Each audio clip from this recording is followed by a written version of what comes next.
राष्ट्रवादी काँग्रेस पार्टीचे राष्ट्रीय अध्यक्ष तथा महाराष्ट्र राज्याचे उपमुख्यमंत्री अजित पवार यांना इच्छा भगवंताची मित्र परिवाराच्या वतीने राष्ट्रवादी काँग्रेस पार्टीचे प्रदेश उपाध्यक्ष तथा जिल्हा नियोजन समितीचे विशेष निमंत्रित सदस्य किसन जाधव आणि कार्यसम्राट नगरसेवक नागेश गायकवाड यांनी मुंबई येथील देवगिरी या शासकीय निवासस्थानी मकर संक्रांतीनिमित्त भेट घेऊन सोलापूरचे ग्रामदैवत शिवयोगी सिद्धरामेश्वर यांची प्रतिमा, शाल, पुष्पगुच्छ, तिळगुळ वडा देऊन त्यांचा सत्कार करून मकर संक्रांतीच्या शुभेच्छा दिल्या.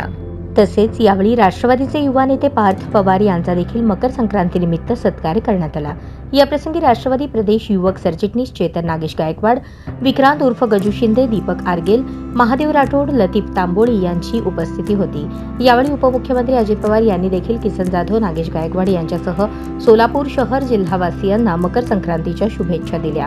दरम्यान 18 आणि 19 जानेवारी रोजी छत्रपती संभाजीनगर येथे राज्यस्तरीय पदाधिकाऱ्यांच्या मेळाव्याचे आयोजन करण्यात आले होते.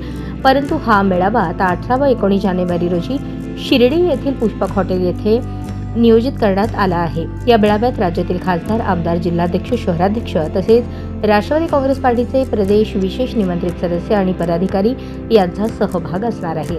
या मेळाव्यामध्ये येणाऱ्या स्थानिक स्वराज्य संस्थांच्या निवडणुकीच्या पार्श्वभूमीवर राज्याचे उपमुख्यमंत्री आणि प्रदेशाध्यक्ष खासदार सुनील तटकरे हे या मेळाव्यात मार्गदर्शन करणार असल्याचेही अजित पवार यांनी सांगितले.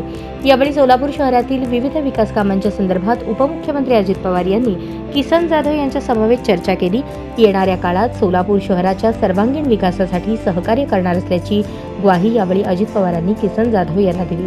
राज्याचे वैद्यकीय शिक्षण मंत्री हसन मुश्रीफ आणि आमदार इद्रिस नाईकवाडी यांचे देखील भेट घेऊन मकर संक्रांतीनिमित्त तिळगुळ देऊन शुभेच्छा देण्यात आल्या.